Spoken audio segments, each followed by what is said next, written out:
You hear it everywhere, right? AI is coming for our jobs. But we found a story that totally flips that script. It's about a CEO who says that AI, this powerful new technology, has actually made his human team, well, more valuable than ever. It's a wild ride, so let's get into it. So check out this quote from business owner Ryan Goering. He flat out admits that a decade ago, he would have swapped his entire staff for an algorithm in a heartbeat. So, what gives? What could possibly have changed his mind so completely? That's the story we're going to unpack. To get where he is now, you got to see where he started. We're winding the clock back to 2015. The company was called Creactive Inc., and the founder was obsessed with one thing: speed. Just pure pedal-to-the-metal hustle. And when I say hustle, I really mean it. They launched in January, and by April, just a few months later, they were already juggling 83 active SEO clients. This wasn't some slow burn. This was a rocket launch. To put that into perspective for you, they landed 42 of those clients in their very first month. We're not talking friends and family here. This was just pure, relentless execution. And it didn't stop there. Just 2 months after that, the number had pretty much doubled. They were building something real, and they were building it at an absolutely breakneck pace. At the heart of all this chaos was the founder, Ryan, basically acting as a one-man army. I mean, he was building the websites, writing all the content, tweaking every last SEO detail, and taking every single client call. The belief was simple. If you just worked hard enough and fast enough, you'd win. But you know how it goes. Any system that's built only on speed is, well, it's bound to hit a wall. And for this company, that moment came fast and it came hard. Just imagine this. You wake up one morning, ready to work, and find out the absolute core of your business has just vanished. Every single one of their clients' Google My Business listings was locked. Why? Their email had been blacklisted by Google for adding too many businesses too fast. The system, it just broke. His partner walks into the office, sees this digital carnage, and asks the only question you can ask at a time like that. What do we do? I mean, the entire lifeblood of their clients' businesses and their own was just gone. And in this perfect moment of just dark humor, Ryan's instant reply was, I don't know, sell Bing. It's a joke, of course, but you can feel the panic behind it, right? Their whole world, built on Google, had just crumbled. And here's the big lesson. The systems, the processes, they failed completely. But the team, they didn't. They started brainstorming, calling clients, and just working the problem. That crisis taught him something automation never could. People are your ultimate failsafe. They're the ones who adapt when everything just hits the fan. So that crisis, it really sparked a huge shift. The company eventually rebranded to Baadigi, but the bigger change was in the founder's mindset.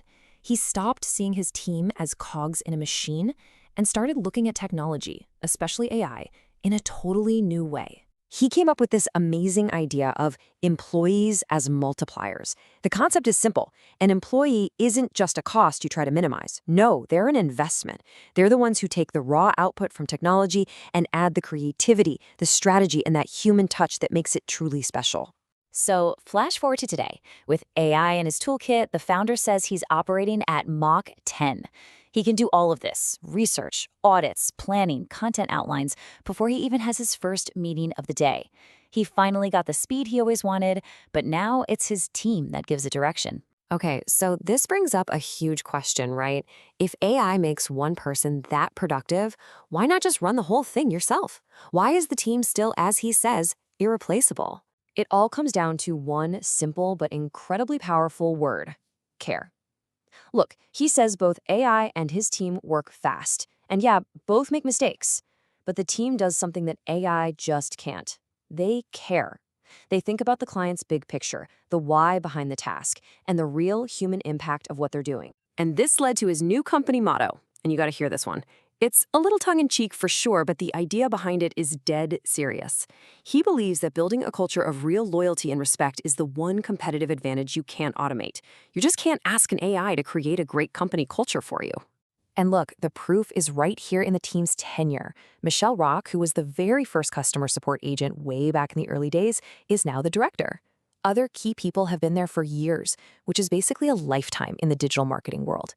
That's culture in action. All right, so we've got the culture, we've got the philosophy, but what about the results? The payoff? Okay, this is where the story gets really compelling. Get this. 10 years ago, to run the business at this scale, he needed a team of about 12 to 14 people. Today, they do more work and they do it more efficiently with a core team of just 5. AI didn't replace people, it supercharged the ones who stayed. And this really shows you the power of that multiplier effect. The founder totally agrees that a solo person with AI could maybe build a $100,000 a month business. But he is convinced that a small, skilled team, amplified by AI, can multiply that by 5. You know why? Because AI can execute a task, but only people can build momentum. And this all leads to what he thinks is the future of the workforce. Not AI experts on one side and regular employees on the other.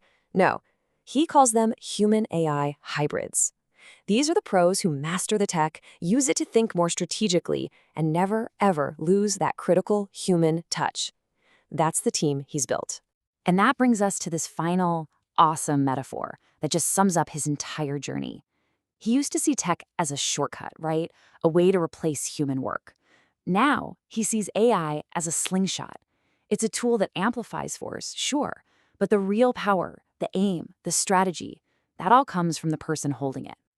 So I'll leave you with that question. In our own work, in our own companies, are we looking at AI as just a replacement for tasks? Or are we seeing it for what it could be? A slingshot that can make our most valuable asset, our people, more powerful than ever before.